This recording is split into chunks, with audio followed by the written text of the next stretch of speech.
Poder! Siya si Asman! Kailangan na po natin makagawa ng apoy. Bilis! Ivan, sigurado ka ba na pagkatapos nilang pumasok dun sa lumang bahay, tsaka lang nagbago yung ugali nila? Opo, Ate Lucy. Bakit niyo po natanong? Pumasok dito si Mang Reden at Jessie bago nagbago yung mga ugali nila. Malakas yung kutob ko na may kinalaman tong bahay na to sa pagbabago nila eh. Mga bagong biktima. Sige, pasok kayo. Tay, bilisin mo! Gumagalaw na siya! Tay! Tay! Tay, bilis!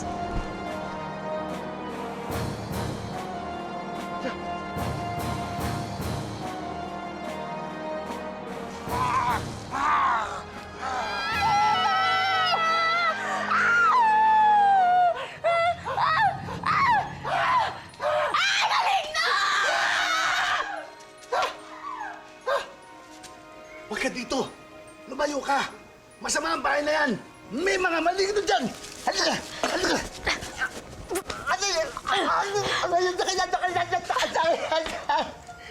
Mang Sidjo? Kayo po ba yan?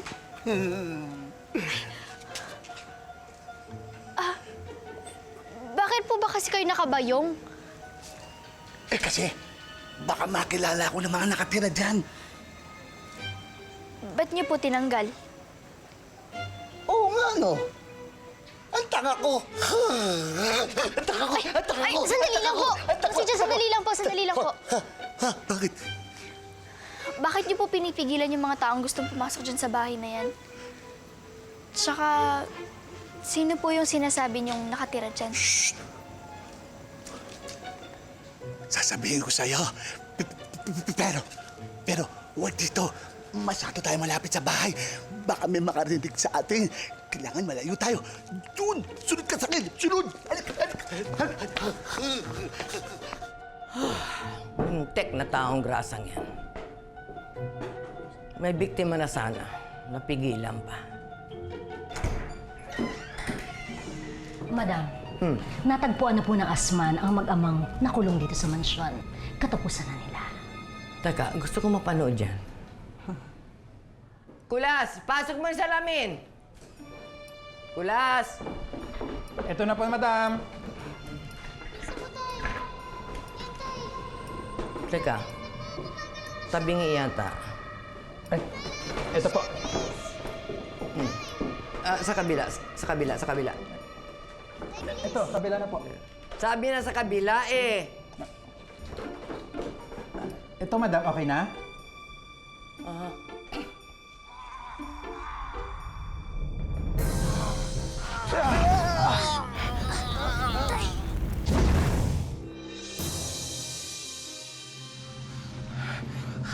Ayos ka na, anak.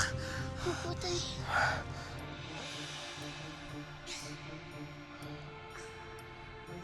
Ayos ka lang, Tay. Ayos lang. Buisit na yan ang pangit. Tama na nga yan. Ang galing! Ang galing! Natalo nila ang Asman! Hindi, pangit! Kakainis eh. Ay, oo nga naman. Pero di bali na.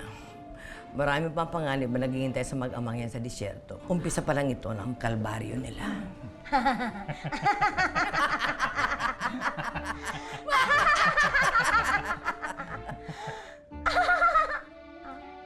Teka, bakit tabingi yata yung leg mo? Madam, parang may stiff neck yata ako. Ako din yata eh. Ay, Kulas, ayusin mo to. Ayusin mo! Bilisan mo! Ay, madam, sorry. Ayan na. 1, 1. 2. Madam kayo. Leave me alone. Baka masira pa ang kagandahan ko. Get out.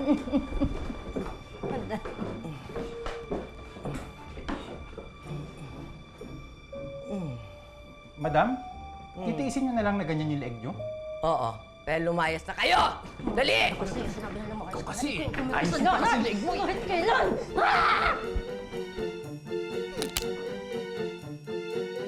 Hindi ka nga kasi dapat nakikipag-away, Jessie. Tingnan mo, ayaw na makipaglaro sa inyo yung mga bata.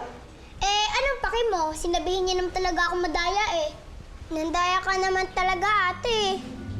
Ikaw ha? Huwag mo siyang kakampihan. Kinakampihan mo siya kanina eh. Teka. Tama na yan. Sa susunod, huwag mo na lang uulitin, okay? Guy! Oh! Bakit?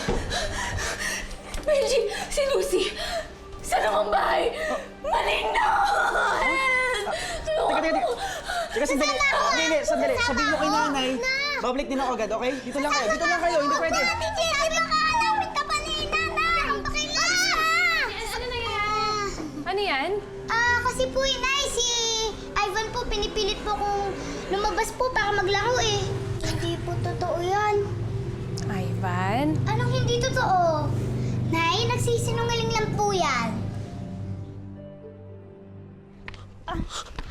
Mang Sijo, saan po ba tayo pupunta? Ho! Nariyan ka pala. Kanina pa po, tinatanong ko po sa inyo tungkol dyan sa bahay. Oo. Yung bahay na yan. Huwag ka papasok. Yan lumabay na.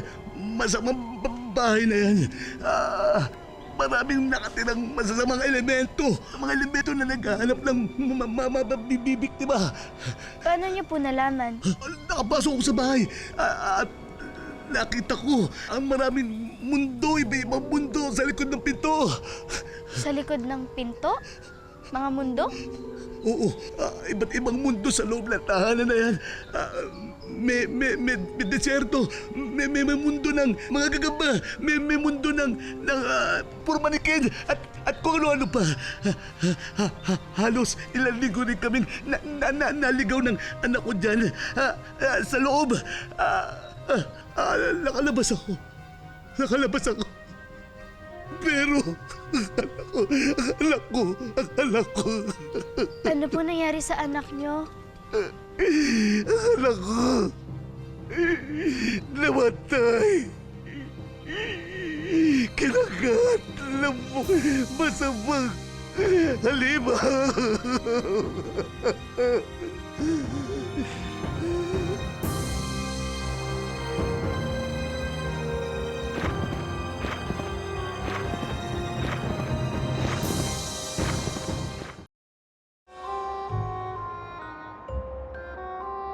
Hi guys! Na-miss niyo ba ako? Princess? Buong araw kong sinusundan ang mga footsteps niyo. Dito lang pala kayo babalik. Akala ko naman nakain na kayo ng asman. Muntik na. Mabuti na lang, natalo namin.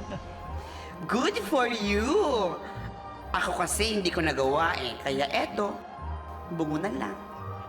Bakit kami kasamang kalabaw, Princess? Kaibigan ko ito, si Gary. Siya ang gabay ng lugar na ito. Nakita niya kayo noong kinuha kayo ng asman. Kaya siya yung sinasabi kong nakakaalam kung nasaan ang susi. Ihahatid niya kayo. Pero bukas na ng umaga para sigurado may oras pa naman. Maraming salamat, Princess, Akala namin di namin makakalis dito sa lugar na to. Mabuti na lang dumating ka uli. Well, ituturo lang naman namin ni Gary kung nasaan ang susi. Kayo pa rin ang kukuha. At matindi ang kailangan niyang pagdaanan para makuha yun. Di ba, Gary? Kaya, magpahinga na kayo. Kailangan niyo ng lakas sa haharapin ninyo bukas. Tay, excited na po akong makauwi. Ako rin, anak. Namimiss ko na nanay mo at mga kapatid mo.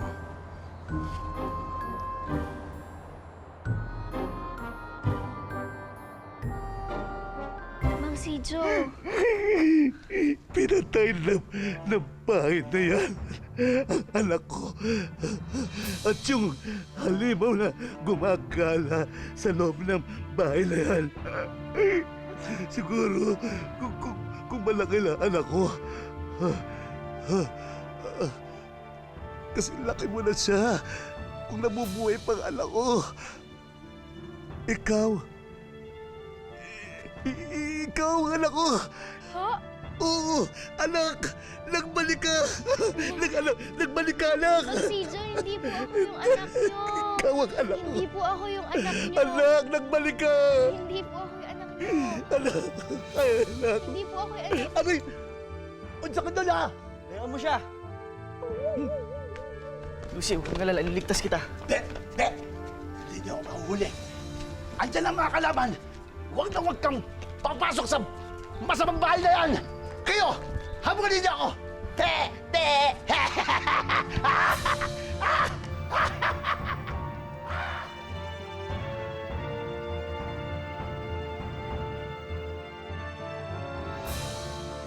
Ate, bakit ang sinungaling mo na?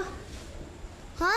Ako sinungaling? Hindi Nagsisinungaling ka na naman. Jessie? Jessie, tumawag sa akin ng nanay ni Nene. Sinaktan mo daw siya. Nay, hindi po. Sila nga po ang nangaway sa akin eh. Ang bait-bait ko po, tapos po, inaaway po nila ako, pinagtutulungan po nila ako. Ang sakit po kaya lang sa bunot po nila, pati po yung mga kurot nila. Nagsasabi ka ba ng totoo? Opo, Nay. Ika nga. Huwag ka na umiyak, ha?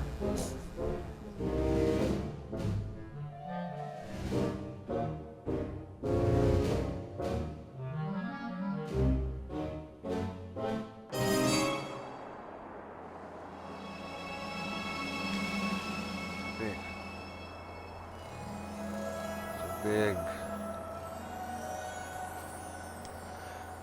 Pahingin tubig. Jessie! Ang tatay mo! Tay.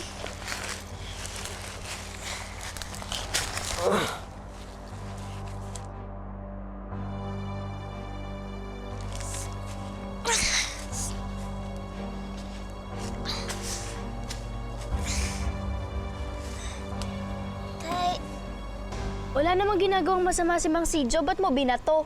Ew! Yakap ka kaya niya. Umiiyak siya. Akala niya ako yung anak niya. Hindi ba mas kadiri yun? Nakakaawa nga eh. Lucy, sorry ah. Akala ko kasi anong ginagawa sa'yo eh. Dapat kasi hindi ka na umepal. Kinukwento niya sa akin yung mga nangyari sa kanya dyan sa bahay na yan. Pati dun sa anak niya. Kinuha daw niyang bahay na yun yung anak niya eh. Kinuha? Sino kumuha? Eh, wala naman nakatira dyan eh. Ano wala? Ayun na may tao. Papa?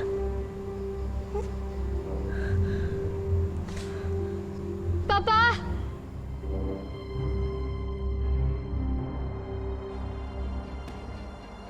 Tay, ang taas ng lagnat niyo. Bakit nilalagnat si Reden? Nakagat ba siya ng asman? Opo.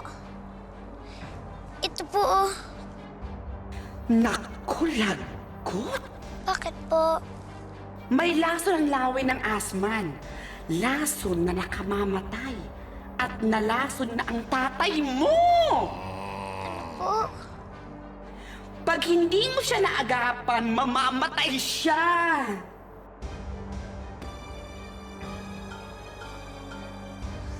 Tay. Tay.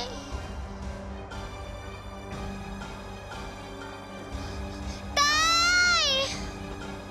Tay! Tay! Tay! Papa! Papa ko! Papa ko, oh! Saan? Eh, wala namang tao. Lucy, nananakot ka naman eh. Di ba patay na ang papa mo? Oo. Pero, Nakakaamoy mo yung pagkabaliw. Ayan kasi, nagpapayakap ka kasi kay Mang Sidjo, kaya kung nakikita mo. Baka naman namamalik mata ka lang. Alam mo, mabuti pa umuwi na tayo. Kinikilabutan na ako dito eh. Tara na.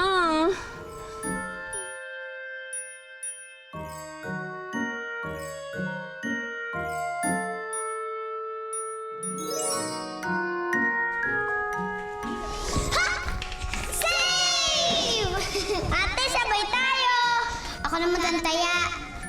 At saka kanina ka pataya eh. Oh, halika na. Magtago na kayo. Thanks, ate. Gusto niyo na. Pagbilang ko ng 10, nakatago na kayo. Isa. Ako ang first. Ako. Oo. Sino bang unang nakasave? Si Nene, kuya. Oh, sabi ko ako na una. Madaya ka, Jessie. Ikaw pa rin ang taya. Wala kang pakailan kung madaya ako. At saka, ayaw maging taya, no? Hindi ako taya.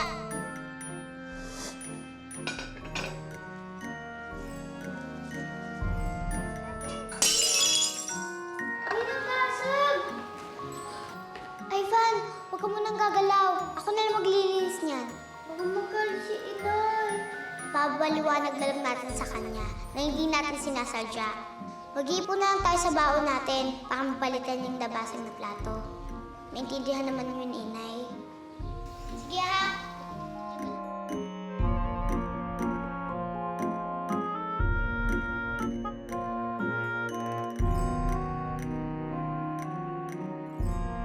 Siguradong mag-guard si nanay nito. Kaya nga, itatago natin kay nanay ang nabasang na vase. Pag hindi niya alam, wala siyang dahilan para magalit sa atin. Tamang hinala ko. Ibang Ate Jessie na ang Ate Jessie ko.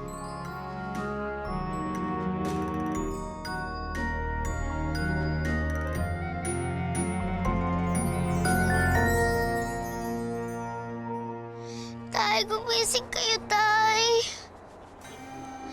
Ano pong gagawin ko? Tulungan niyo po ako. Hindi ko alam kung anong gagawin ko.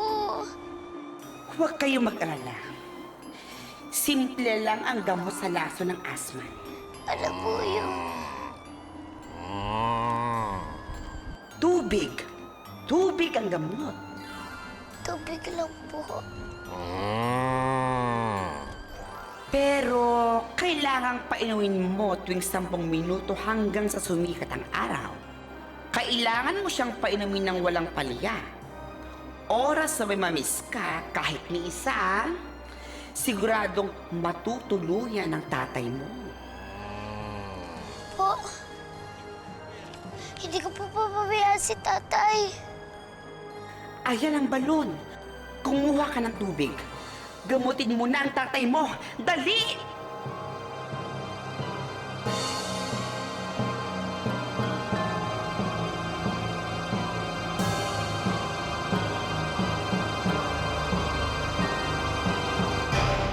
Tingnan nyo, ang dami kong damit. May red, may gold, may colorful, tsaka may blue, tsaka may green. Ang dami. Ikaw t-shirt lang, at tsaka shorts. Ha ha ha ha! Oh, bakit? Ikaw bakit ka nagbago? Anong ibig mong sabihin? Ang dating Ate Jessie ko, hindi sinungaling. Ang dating Ate Jessie ko, hindi madaya sa laro. Ang dating Ate Jessie ko, hindi nangangaway. Pero ikaw, sinungaling ka at inaaway mo ako. Hindi na ikaw ang dati kong Ate Jessie. Wala ka na magagawa. Dahil ako ang Ate Jessie mo ngayon. At sa oras na kalabanin mo ko, lagot ka sa akin. Kung ako sa'yo, itago mo na lang yung hinala mo. Dahil hindi lang naman pagsisinungaling, tsaka pagdaraya yung nagagawa ko, at tsaka pangaaway.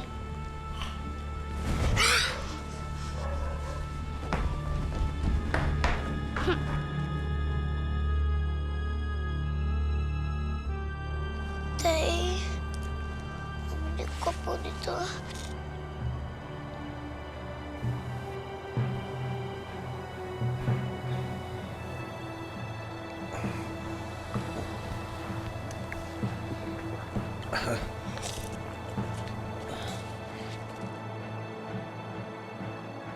Tay, hindi ko po kayo papabayaan.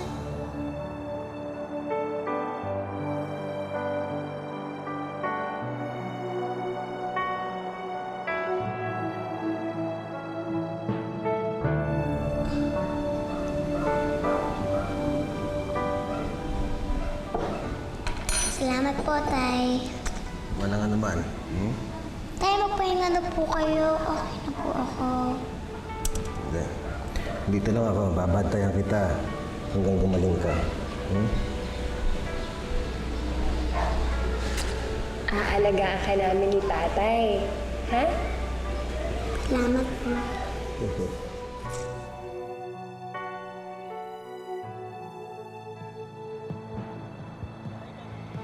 Tay, kakabatid ko po kayo. Kaya po ng ginagawa niyo po sa akin dahil na may sakit ako. Aalagaan ko po kayo. Hanggang sa lumakas kayo, Tay.